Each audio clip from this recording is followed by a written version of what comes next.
Hello students, welcome to বৈঠকি educational institution official channel. সকলকে অনেক অনেক শুভেচ্ছা জানাচ্ছি। একটা খুব ভালো খবর এনেছি আজ তোমাদের যারা এতদিন ধরে প্রিপারেশন নিচ্ছিলে। আশা করি তোমরা জেনে গেছো, সকাল থেকে কম বেশি এটা নিয়ে প্রচুর চারিদিকে তোমরা সোশ্যাল মিডিয়ায় দেখতে পাচ্ছ, নিউজ চ্যানেলগুলো কভার করেছে। তাহলে একটা বিষয় বুঝতে পারছি আমরা যে নতুন সরকারকে আমরা এনে কোনো ভুল করিনি। আজকে সকাল থেকে মনে হচ্ছিল যে প্রভাতের সূর্যোদয় বুঝি সত্যই হলো, এবং সব দিক থেকে আস্তে আস্তে আমরা দেখতে পাচ্ছি যাবতীয় যা পরিবর্তন হচ্ছে সেটা খুব ভালোর জন্য হচ্ছে। ফলত আজকে যে বিষয়টা তোমরা দেখেছো সেই বিষয়টার জন্য যদি বলি, তাহলে বুঝতে পারছি আমরা যে এতদিনে তোমাদের যে পরিশ্রম, এতদিন ধরে পড়াশোনা করছিলে একটা চাকরি পাওয়ার জন্য, সেই স্বপ্ন এবার পূর্ণ হতে চলেছে।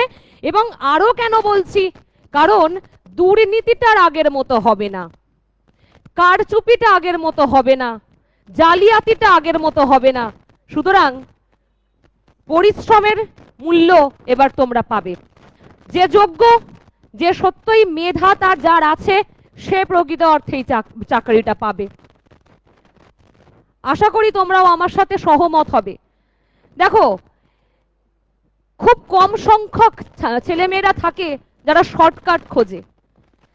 বেশি সংখ্যক ছাত্রছাত্রী আসলে এটাই চায় যে প্রতি বছর বছর চাকরির পরীক্ষা হোক না, আমরা রেডি আছি, আমরা পড়বো, 100 বার পড়বো, কিন্তু চাকরিটা হলে তো পড়বো। ফলত এইবার আমরা বুঝতে পারছি যে পুরোপুরি স্বচ্ছভাবে নিয়োগ করার জন্য যাবতীয় যা হয়েছে পুরনো জিনিস ছেড়ে দাও, ভুলে যাও। এইবার নতুন করে ভাবতে হবে। এবার এই নতুন করে ভাবনার জন্য নতুন করে চেষ্টাও করতে হবে। শুধু তো ভাবলে হবে না, সেটাকে তো ফলপ্রসূ করতে হবে।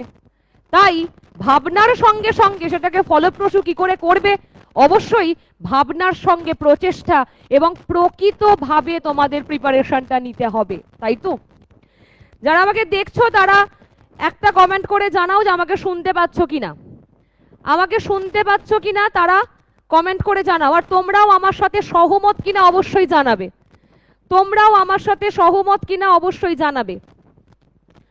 যারা দেখছো তারা জানাও শুনতে পাচ্ছ, আমাকে ঠিক শোনা যাচ্ছে এবং দেখা যাচ্ছে কি, কারণ একটু টেকনিক্যাল প্রবলেম হচ্ছিল, শোনা যাচ্ছে কি কারণ সাউন্ড ইস্যু হচ্ছিল।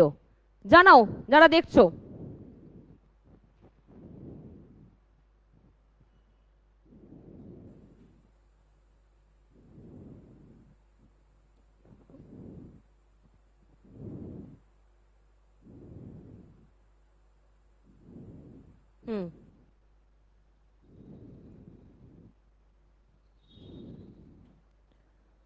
বেশ, তাহলে শোনা যাচ্ছে তো? ঠিক আছে, ঠিক আছে। তাহলে শুরু করি আজকের মূল বিষয়বস্তু কি, এবং তোমরা যা যা প্রশ্ন করেছো সব প্রশ্নের উত্তর দেবো। এসএলএসটির ক্ষেত্রে প্রশ্ন করেছো সেই উত্তরও দেব, অন্যান্য সমস্ত বিষয়ের উত্তর একটা একটা করে দেব। বলেছিলাম যে একটি ভিডিও করে আমি বলেছিলাম যে তোমাদের কি কি বিষয় হতে চলেছে, লাইভ এসে তোমাদের প্রশ্ন নেব এবং উত্তরগুলো দেব। সুতরাং চলো এবার আমরা দেখি বিষয়টি কি। দেখো, তাহলে কি আজকে যে বিষয়টি হয়েছে, স্বয়ং মুখ্যমন্ত্রী নিজেই এই ঘোষণা করেছেন। কি কি বিষয় সেখানে আছে? লিখিত পরীক্ষার গুরুত্ব বাড়বে। কেন বলছি আশা করি বুঝতে পারছো। একাডেমিকের নম্বর থাকবে, ইন্টারভিউয়ের নম্বর কমবে, ওএমআর এর কার্বন কপি পরীক্ষার্থীদের হাতে দেওয়া হবে, সব পরীক্ষার্থীর নম্বর নির্দিষ্ট ওয়েবসাইটে দেওয়া হবে। তাহলে বিষয়টা আমরা যদি আরেকটু গভীরে গিয়ে দেখি, তাহলে কি দেখো যে রোজকার আজকে শিয়ালদার রোজকার মেলার অনুষ্ঠানে কড়া বার্তা মুখ্যমন্ত্রী শুভেন্দু অধিকারীর, ঠিক আছে, এবং বিধানসভার পরবর্তী অধিবেশনে নিয়োগ নিয়ে নতুন আইন আনা হবে, নিয়োগ নিয়ে নতুন আইন আনা হবে। এটাই তো চেয়েছিলাম আমরা, এটাই তো সকলে চেয়েছিলাম। এবার এই জন্যই এই যে নিয়োগ নিয়ে নতুন আইন আনা হবে, তোমরা আশা করি দেখে ফেলেছো 60-30-10 এইভাবে এই পার্সেন্টেজে এবার সবকিছু ক্যালকুলেশন হবে। তোমাদের অনেকের প্রশ্ন আছে, আমি জানি, যে 30 নম্বর যে একাডেমিকে রাখা হলো এটা কি ভালো হলো? যারা অনেক আগে গ্র্যাজুয়েশন পাশ করেছে তাদের কি হবে? আচ্ছা, ইন্টারভিউতে কি তাহলে এই 10 নম্বরেও কোনোভাবে কারচুপি করা যাবে না? সেখানেও তো স্বজন পোষণ হতে পারে, কাউকে 1 নাম্বার দেয়া হতে পারে, কাউকে আবার 10-এ 10 দেয়া হতে পারে, সেখানেও তো 9 নাম্বারের ফারাক রয়ে যাবে। তাহলে একজন চাকরি পাবে, একজন চাকরি পাবে না। দেখো, একটা খুব ভালো বিষয়, একাডেমিকে 30 নম্বর নিয়ে কথা বলবো, এখানে একটা সুন্দর সমীকরণ আছে, ঠিক আছে? এবং তাহলে কি আরেকটু দেখি, বিধানসভার পরবর্তী অধিবেশনে নিয়োগ নিয়ে নতুন আইন আসছে, ফলত তোমাদের যে কাজটা এখন করতে হবে, এত বছরের যা কিছু পড়াশোনা থেকে দূরে চলে এসেছিলে, বইগুলোয় ধুলো পড়ে গিয়েছিল, ব্রেনে মরচে পড়ে গিয়েছিল, সেগুলোকে এবার সব ঝেড়ে মুছে নতুন করে বসতে হবে। কেন বলছি একটু পরে আবার বলবো। দেখো, রাজ্য সরকারের পরীক্ষায় স্বচ্ছতা বজায় রাখা হবে, অর্থাৎ একদম সহজ করে মুখ্যমন্ত্রী এই জায়গাটায় জোর দিয়েছেন। আর কিছু নয়, যা হবার হয়ে গেছে, এইবার যেটা হবে স্বচ্ছতার সাথেই হবে। অর্থাৎ এখান থেকে বুঝতে পারছি, স্বচ্ছতার সাথে যদি পরীক্ষা হয়, নিয়োগ হয়, তাহলে তুমিও একটা চাকরি অবশ্যই, সামনে যে নিয়োগ প্রক্রিয়া হতে চলেছে, আসতে চলেছে, যা কিছু, সেখানে তোমার একটা সিট অবশ্যই বরাদ্দ থাকবে। যা কিছু বিড়ম্বনা হয়ে গেছে সেগুলোকে সব ছেড়ে দাও, ভুলে যাও। ধরে নাও যে একটা অভিশপ্ত সময় আমরা কাটিয়েছি, সেখান থেকে আমরা বেরিয়ে এসেছি, এটাই সব থেকে ভালো বিষয়, এটাই আশার আলো। তাহলে এইবার কি বিষয় আসছে দেখো, যে হোয়াটসঅ্যাপ মেসেজের মাধ্যমে নিয়োগ নয়, অর্থাৎ এটা পুরোপুরি আগে যে সরকার করে গেছে, পূর্বতন সরকার, তাকে ব্যঙ্গ করে কথা। বুঝতেই পারছো তোমরা, মেসেজের দ্বারা চাকরি হয়েছে আমাদের পশ্চিমবঙ্গে, স্বজন পোষণ হয়েছে, ওই পাড়ার ছেলেটি, তার বাবা নেতা, তাই চাকরি পেয়ে গেছে, ওই পাড়ার মেয়েটি, সে তার বাবা বা মা শাসক দলের কাছের লোক, তাই চাকরিটা পেয়ে গেছে। এইটার হবে না, যেটা হবে সবার চোখের সামনে হবে, কে কত নাম্বার পাচ্ছে সেটাও ওয়েবসাইটে দেওয়া হবে, যেটা যে পরীক্ষার নির্দিষ্ট ওয়েবসাইট। আশা করি তোমরা আমার সাথে সহমত হবে। যদি সহমত হও এবং তোমরাও যদি এই মুখ্যমন্ত্রীকে সমর্থন করো, অবশ্যই আমাকে কমেন্ট করে জানাবে, ঠিক আছে? কমেন্ট করে জানাবে যে হ্যাঁ আমরাও সহমত, বা ইয়েস সত্যিই সহমত। আমাকে অনেকে দেখছো, এতজন দেখছো, আমি কোনো কমেন্ট পাচ্ছি না। আমি বুঝবো কি করে তোমরা আমার কথা শুনতে পাচ্ছ বা আমাকে দেখতে পাচ্ছ? তার জন্য তো যে সাধারণ প্রতিক্রিয়া, সেটা তো দিতে হবে, নাহলে আমি কি করে বুঝবো? মানে এমন হয়েছে, বিষয়টা হচ্ছে তোমাদের এখন মোবাইলের রিল স্ক্রোল করতে করতে করতে করতে এই যে একটা কিছু লিখতে হয়, সেটা তো কষ্ট হয়ে যায়। যাই হোক, এবার বিষয় হচ্ছে, দেখো, কমানো হবে মৌখিক পরীক্ষার নম্বর।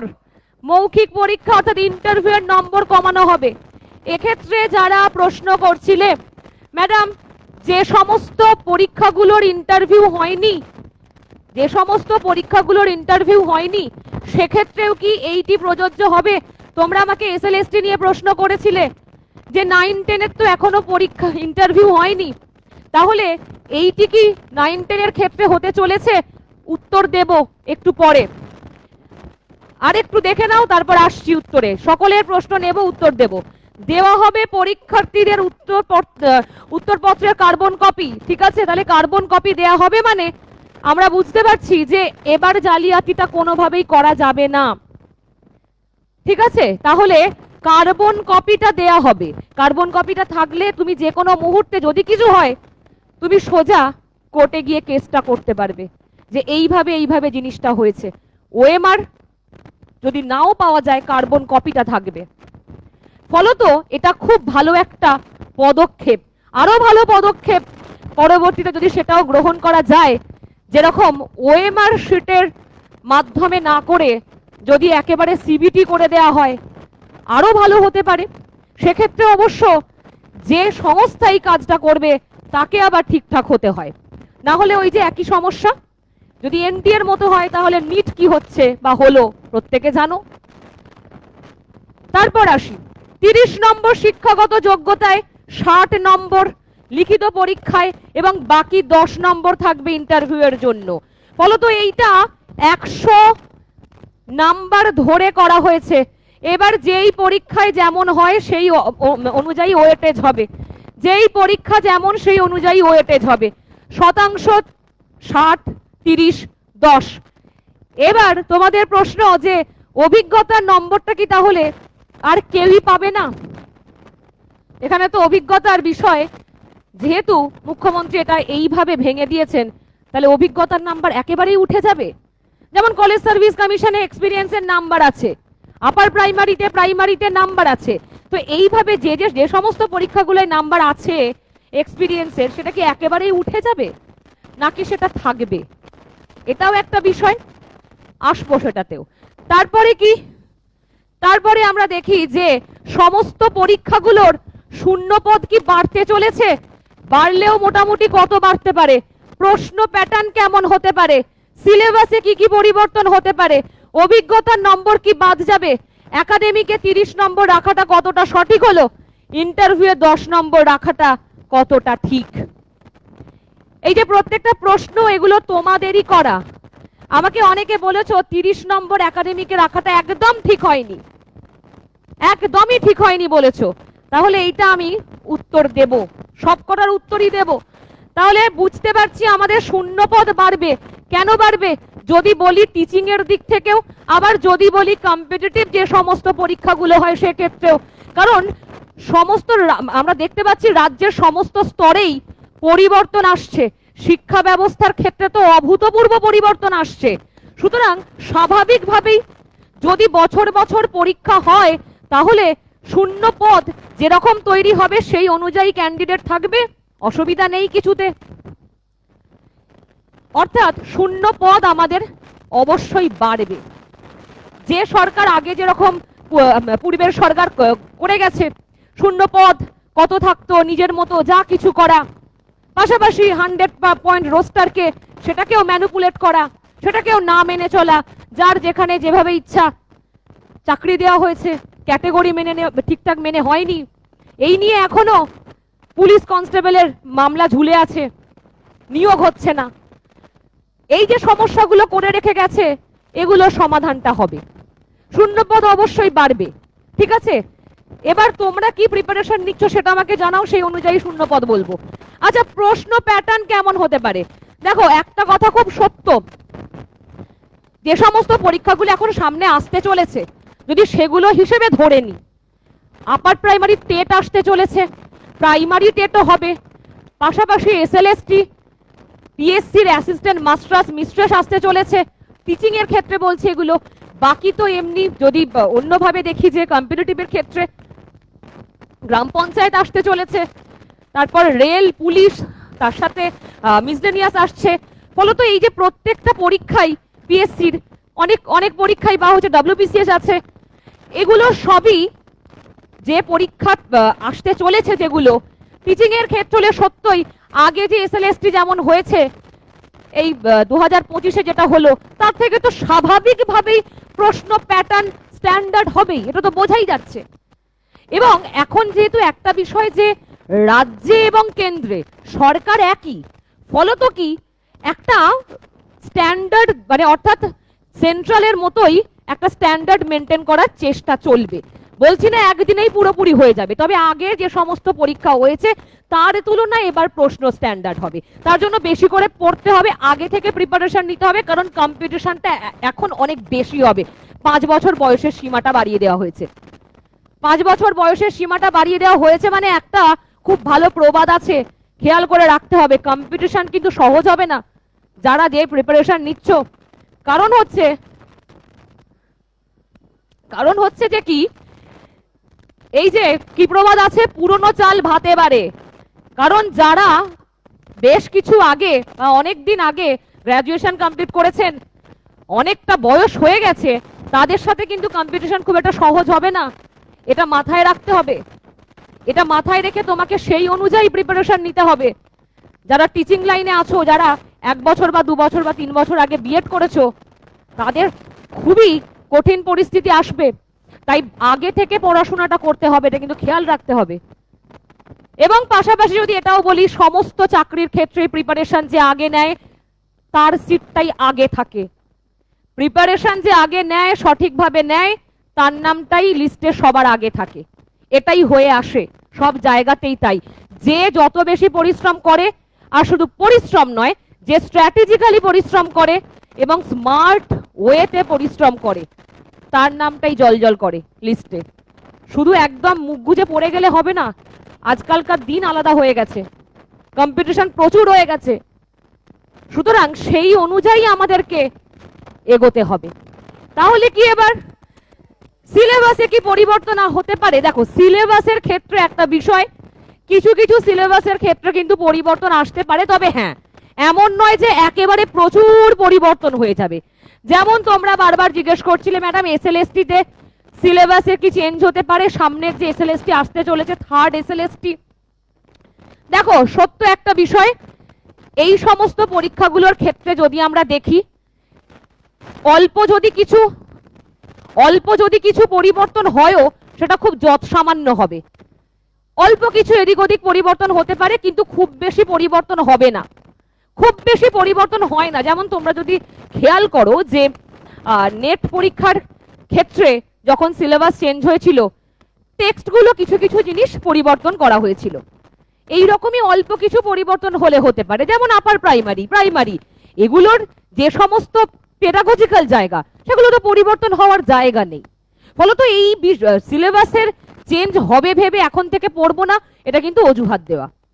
এমন কিচ্ছু চেঞ্জ হবে না, হলে অল্প স্বল্প চেঞ্জ হবে। এমনিতেও বেশ কিছু কম্পিটিটিভ পরীক্ষার ক্ষেত্রে আমরা দেখতে পাই যে অনেকগুলো বছর হয়ে গেলে, 10 বছর 12 বছর 20 বছর হয়ে যাওয়ার পর সিলেবাস চেঞ্জ করা হয়। এবং স্বাভাবিকভাবেই সাধারণত 15-20 বছরের মধ্যে সিলেবাস চেঞ্জ করে দেওয়াটা ভালো, এটা প্রয়োজন আছে। তো সেই মতো অনুযায়ী যদি সিলেবাস পরিবর্তন হয়ও খুব সামান্য হবে, ঠিক আছে? তবে সবটাই আমরা মোটামুটি জানতে পারবো যে এই যে আর যাবতীয় যা কিছু বিষয় বলছি, যেহেতু এই 6ই জুন আবার মিটিং করবেন মুখ্যমন্ত্রী নিজে, তো সেই দিন এই সমস্ত বিষয় নিয়ে আলোচনা হবে। তার পরবর্তী দিনটা আমাদের জন্য খুবই ভাইটাল, সেদিন আমরা আরো বেশি কিছু হয়তো ভালো খবর পেতে পারি। তারপর কি আছে? তারপর আছে হচ্ছে যে অভিজ্ঞতার নম্বর কি বাদ যাবে? দেখো, একটা বিষয় হচ্ছে যে যে সমস্ত পরীক্ষার ক্ষেত্রে অভিজ্ঞতার নাম্বার আছে, বেসিক্যালি টিচিং এর ক্ষেত্রেও আছে। এবার অভিজ্ঞতার নাম্বারটা সম্ভাবনা এটা যে 10 নাম্বার অভিজ্ঞতা, সেটা হচ্ছে প্রচুর বেশি। 10 নম্বর অভিজ্ঞতার নাম্বারটা অনেকটা বেশি, কারণ তাহলে পুরোপুরি একটা সমস্যা কি হয়, যে একদম ফ্রেশার্স সে কিন্তু ওটাকে কখনোই বিট করতে পারবে না ওই 10 নাম্বারের সাথে, এটা সত্য কথা। কিন্তু যদি 5 নাম্বার অভিজ্ঞতার থাকে, আমি ধরেও নিই যদি 5 নম্বর অভিজ্ঞতার থাকে, সেটা তাহলে কি করে থাকবে? কই, এখানে তো কোনো আলোচনা হয়নি, আজকে তো মুখ্যমন্ত্রী বলেননি। ওটা থাকলে সেটা হলো একাডেমিক স্কোরে যুক্ত হতে পারে, ঠিক আছে? একাডেমিক স্কোরে ওটা যুক্ত হতে পারে। ব্যাপারটা বোঝা গেল? একাডেমিক স্কোরে তোমাদের হতে পারে যে সেখানে 5 নম্বর হয়তো অভিজ্ঞতার নাম্বার যদি থাকে, যে সমস্ত পরীক্ষাগুলোর ক্ষেত্রে আছে, টিচিং এক্সপিরিয়েন্সের উপর নাম্বার সেখানে যুক্ত হতে পারে। যেমন হয়, বেসিক্যালি সেটাই হয়। সেই রকমই একাডেমিকে যেহেতু 30 বলা হয়েছে, সেই জায়গা থেকে 5 নম্বরটা যুক্ত হতে পারে। এইবার বিষয় হচ্ছে, কিন্তু 10 নম্বর সত্যি এক্সপিরিয়েন্সের ক্ষেত্রে অনেকটা বেশি, এটা আমি আবারও বলবো। সেই 10 নম্বর না রাখাই উচিত, ম্যাক্সিমাম 5 নম্বর করাটাই উচিত। তারপরে দেখো, একাডেমিকে 30 নম্বর রাখাটা কতটা সঠিক হলো, এইটা নিয়ে তোমরা আমাকে বারবার বলছিলে, ম্যাডাম একাডেমিকে 30 নম্বর রাখাটা কিন্তু একেবারেই ঠিক হলো না। কারণ ওই যে বললাম, যারা 2007, 8, 9, 10, 11, 12, 13, 14, 15, 16 এবং 18 পর্যন্ত প্রায় মোটামুটি এই সময়ে যারা গ্র্যাজুয়েশন করেছে, সেই সময়ে প্রচুর নাম্বার তোলা কঠিন ছিল। তাহলে কি সমাধান নেই? বা মাস্টার্স করেছে, এখন তো প্রচুর নাম্বার দেওয়া হয়, করোনা পিরিয়ড তো ধরছি না, ছেড়ে দিচ্ছি, ঘরে বসে বসে লিখে প্রচুর নাম্বার পেয়েছে। এবং পাশাপাশি কি, তাহলে কি এর কোনো সমাধান হবে না? হ্যাঁ, হতে পারে। সরকার যদি এই দিকটায় দৃষ্টি দেয় তাহলে খুব সহজেই একটা সমাধান থাকে, যেটা হচ্ছে একটা মিনিমাম মার্জিন এবং টাইম সময় অনুযায়ী সাল অনুযায়ী ভাগ করা। সত্যি কখনো এটা হতে পারে না যে 2018 পর্যন্ত বা 17 পর্যন্ত যারা গ্র্যাজুয়েশন মাস্টার্স করেছে তাদের সাথে যারা করোনা পিরিয়ডের পর থেকে হয়ে আসছে, যেটা এখনো হয় নাম্বার এখনো দেয়া হয়, ফলত তাদের এক করে দিলে হবে না, এটা একটা মার্জিন করতে হবে। এবং আশা রাখা যায় যে যখন বিজ্ঞপ্তি বেরোবে তখন সরকার বা কমিশন এটা নিয়ে ভাবা উচিত। কারণ দুটোকে এক করে দিলে একাডেমিকের নাম্বারটা যারা আগে গ্র্যাজুয়েট আগের মাস্টার্স করেছে তারা কিন্তু অনেকটা পিছিয়ে যাবে ওখানে। তাই দুটো একটা একদম সঠিক এবং একদম সহজ সমাধান আছে, যে একটা টাইম পিরিয়ড ভাগ করে ব্যাপারটাকে ক্যালকুলেট করা। সহজ ব্যাপার, আশা করি তোমরাও বুঝতে পারছো। এবং ব্যাপারটা কি যে ইন্টারভিউয়ে 10 নম্বর রাখাটা কতটা ঠিক? হ্যাঁ, অনেকে এটা বলছো যে ইন্টারভিউ তো 1 থেকে একেবারে কাউকে 1 কাউকে 10 দেওয়া হতেই পারে। দেখো, একটা বিষয় তো খুব সত্য, ইন্টারভিউয়ে মিনিমাম নাম্বার রাখা অবশ্যই প্রয়োজন। কারণ টিচিং বা এই সমস্ত পরীক্ষার ক্ষেত্রে বা যে কোনো পরীক্ষার ক্ষেত্রেই ইন্টারভিউ যে সমস্ত পরীক্ষাগুলোতে আছে মিনিমাম নাম্বার রাখা প্রয়োজন আছে। কারণ ধরো আমি কোনো একটা জায়গায় শিক্ষকতা করতে যাব, ঠিক আছে, কিন্তু আমি পরীক্ষায় পাশ করেছি, সব করেছি, আমি ঘরে বসে বসে পড়েছি, তো আমি পরীক্ষায় পাশ করেছি, কিন্তু আমার হয়তো সেই স্পিকিং পাওয়ার, কথা বলার ক্ষমতা বা স্টুডেন্টদের বোঝানোর ক্ষমতা প্রপার নেই, সেখানে কিন্তু মুশকিল আছে। অর্থাৎ ইন্টারভিউয়ের মাধ্যমেই সেটা সিলেক্ট করা হয়, এটা বোঝা যায় সেখান থেকেই। তাই ইন্টারভিউয়ের দরকার অবশ্যই। এবং অন্যান্য প্রফেশনের ক্ষেত্রেও বলবো, ইন্টারভিউ যেগুলোতে হয় সেগুলোতে দরকার উপস্থিত বুদ্ধি, সিচুয়েশনকে হ্যান্ডেল করার যে ক্ষমতা, এগুলো তো দেখা হবেই, এগুলো দেখা প্রয়োজনও আছে। কিন্তু হ্যাঁ, 20 নাম্বার যেটা ছিল, বা যদি 20 নাম্বার, 30 নম্বর, 40 নাম্বার, যেমন কলেজ সার্ভিস কমিশনের ক্ষেত্রে 40 নাম্বার ইন্টারভিউ রাখা, এটা তো মেনে নেওয়া যায় না। 40 নাম্বার তো ইন্টারভিউ রাখা সম্ভব নয়, ফলত এগুলো কমানো উচিত। কলেজ সার্ভিস কমিশনের জন্যও অনুরোধ করব যে মুখ্যমন্ত্রী যেরকম ভাবে এই সমস্ত দুর্নীতি সাফ করতে নেমেছেন, তো সেদিকটাও দৃষ্টিপাত করবেন। সুতরাং এখন বিষয় হচ্ছে 10 নম্বর যেটা আছে ঠিক আছে, মোটামুটি অসুবিধা নেই। তোমাদের যে সমস্ত প্রশ্নগুলো ছিল আশা করি উত্তর পেয়েছো। তাহলে সমস্ত চাকরির নোটিফিকেশন কবে আসবে, এটা একটা বড় প্রশ্ন। সমস্ত চাকরির নোটিফিকেশন কবে আসবে? দেখো, একটা বিষয় হচ্ছে সেটা যে কবে আসবে সমস্ত নোটিফিকেশন, সেটা তো একদম এক্স্যাক্ট যে এই দিন আসবে সেই দিন আসবে বলা সম্ভব নয়, কিন্তু এটা খুব বাস্তব বিষয়। আগের দিন আপার প্রাইমারির ভিডিওতে বলেছি তোমাদের যে যে সমস্ত কেসগুলো চলছিল সেগুলো এবার মিটে যাচ্ছে, ফলত খুব সত্য খুব শীঘ্রই আপার প্রাইমারি টেটে নোটিফিকেশন আসবে, প্রাইমারিও আসবে, থার্ড এসএলএসটিও আসবে, এবং পুজোর আগে পরে অনেকগুলো পরীক্ষাও হবে, পুজোর পরে বেশ কিছু পরীক্ষা হবে।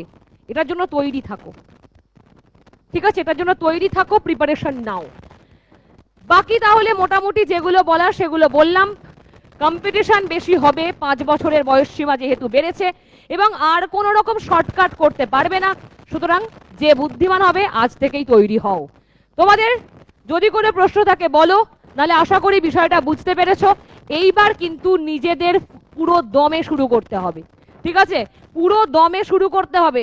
আর কোনো রকম ভাবে ফাঁকি মারলে হবে না, অজুহাত দিলে হবে না। বোঝা গেছে বিষয়টা?